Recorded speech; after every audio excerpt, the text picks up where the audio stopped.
Vous aussi, vous regardez les vidéos de Philippe Simo, l'investisseur africain, investir au pays, et vous avez envie de revenir sur le continent africain. Alors moi, je m'appelle Gwen et j'ai fait 2 retours en Afrique. 2. Le premier, c'était de 2017 à 2022, donc 5 ans au Tchad, et le deuxième, c'est en novembre 2024 jusqu'à maintenant. Donc là, je suis actuellement en Côte d'Ivoire. Donc par rapport à mon expérience, parce que maintenant ça fait des années, je commence à bien connaître l'Afrique, je vais vous donner quelques conseils sur comment choisir le pays dans lequel revenir en Afrique. Oui, parce que ce n'est pas obligatoire de revenir dans son pays d'origine. Ce n'est pas obligatoire de revenir dans le pays de vos parents. Et des fois, c'est même une mauvaise idée de retourner dans le pays de vos parents. Je vais vous donner quelques pistes sur comment choisir le pays dans lequel vous allez vous installer. Alors, un des premiers critères à regarder, c'est déjà la langue. Alors, c'est vrai que sur papier, il y a beaucoup de pays qui se disent francophones, mais dans la rue, c'est pas forcément le français qui est parlé.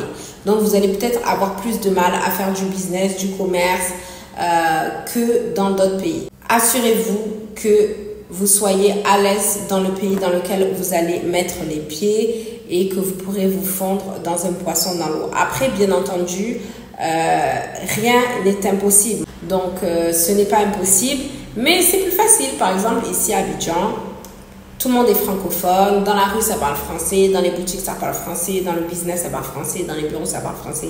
C'est très, très, très facile.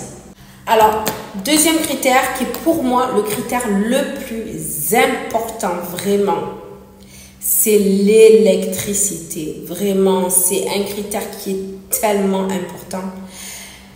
Imaginez en 2025, si en 2025, un gouvernement n'est pas capable de donner l'électricité à ses citoyens, imaginez le dysfonctionnement du pays. Imaginez à quel point le pays il peut être dysfonctionnel. L'électricité, c'est primordial. Pour qu'un pays se développe, il faut l'électricité.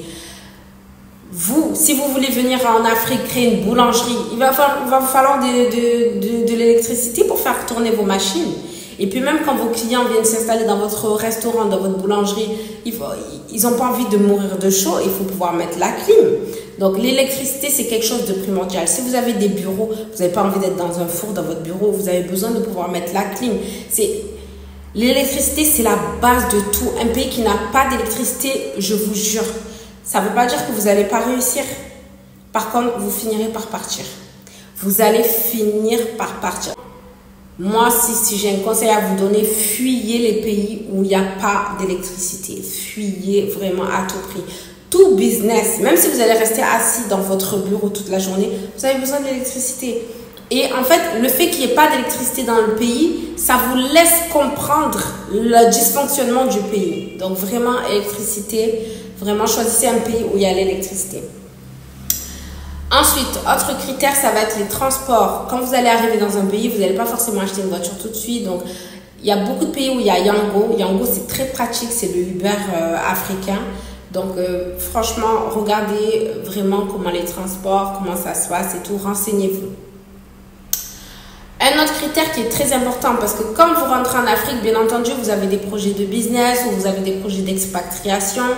Mais il n'y a pas que ça dans la vie. La vie, c'est aussi l'épanouissement personnel. Donc, dans le pays que vous allez choisir, est-ce qu'il y a suffisamment de divertissement? Pour moi, personnellement, c'est un critère qui est très important. Ici à Abidjan, ma salle de sport, elle a les mêmes standings que les standings européens et américains. Ici à Abidjan, il y a des cours de danse, les restaurants. Vous pouvez aller dans un restaurant de luxe à Abidjan chaque semaine. Vous n'allez pas finir à la fin de l'année. C'est versé. Les divertissements à Abidjan, c'est versé. Vous avez le choix. Il y a énormément de choses à faire. Il y a des activités de peinture, des activités de fabrication de savon, des activités de fabrication de chocolat, des activités de fabrication de pagnes, des activités. Les divertissements à Abidjan, ça finit pas. Vraiment. Et donc, du coup, choisissez un pays où quand même vous allez pouvoir avoir un épanouissement personnel. Pas qu'un épanouissement professionnel. Je trouve que c'est très, très, très important. Ensuite, prochain critère, si vous avez des enfants, ça va être le divertissement des enfants. Vos enfants aussi, ils ont besoin de se divertir. Est-ce qu'il y a des activités pour eux, etc., etc. Moi, j'ai pas d'enfants, donc ça me concerne pas, mais renseignez-vous. Ensuite, un autre critère, l'école. L'école, je le mets dans les critères. L'école des enfants, je le mets dans les critères, mais il faut savoir que dans chaque capitale africaine, il y a une école française, une école américaine en général. Donc, je pense pas que vous ayez énormément de soucis à vous faire à ce niveau-là, mais quand même, renseignez-vous si vous voulez déménager ici avec vos enfants. Un des critères qui est très important pour nous les femmes, c'est la valeur de la femme dans la société dans laquelle vous voulez aller vous installer. J'ai entendu des dingueries, par exemple, je regarde beaucoup de vlogueurs de voyage, j'ai entendu des dingueries sur l'Égypte. Je vous laisse faire vos recherches. Renseignez-vous bien sur la mentalité du pays dans lequel vous allez vous installer. Comment ils traitent les femmes, comment les femmes sont considérées. C'est très important. Je vous laisse faire vos recherches, mais il y a des pays où on entend des dingueries. Il y a des pays où vous entendez l'excision, ou dans le quartier, il y a une petite de 12 ans qui se fait marier. Il y a vraiment des pays où il se passe des dingueries. Donc, renseignez-vous très bien sur comment la femme elle est traitée dans la société dans laquelle vous souhaitez vous installer. Je trouve que pour moi, c'est très important. Et ensuite, le dernier critère, bien sûr, ça va être un critère économique. Bien entendu, vous venez participer au développement du pays, mais si le pays il est à terre, il est à moins 10, tout seul, vous pouvez pas porter un pays dans vos mains non plus. Donc, il faut qu'un minimum, l'économie soit un peu lancée, qu'il y ait des choses à faire, que le PIB soit intéressant, que les gens aient l'argent de pouvoir consommer. Renseignez-vous bien sur l'économie du pays. Après, peu importe l'économie, vous pouvez toujours avoir du succès. Rien n'est impossible, mais ça rend les choses beaucoup plus difficiles. Et si vous avez envie de rester 10, 20 ans dans le pays en question, il faut que minimum il y ait des bases en fait. Il faut qu'il y ait quelques bases. Donc voilà, moi personnellement, en termes d'Afrique francophone, je ne vais pas parler d'Afrique anglophone, en termes d'Afrique francophone, je pense que les meilleurs pays, c'est la Côte d'Ivoire, le Sénégal, le Maroc. Surtout si vous êtes maghrébine, je pense que le Maroc, ça doit être génial.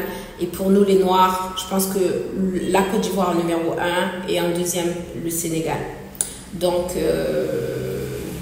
voilà, c'est mon avis personnel, ça n'engage que moi. À vous de faire vos recherches.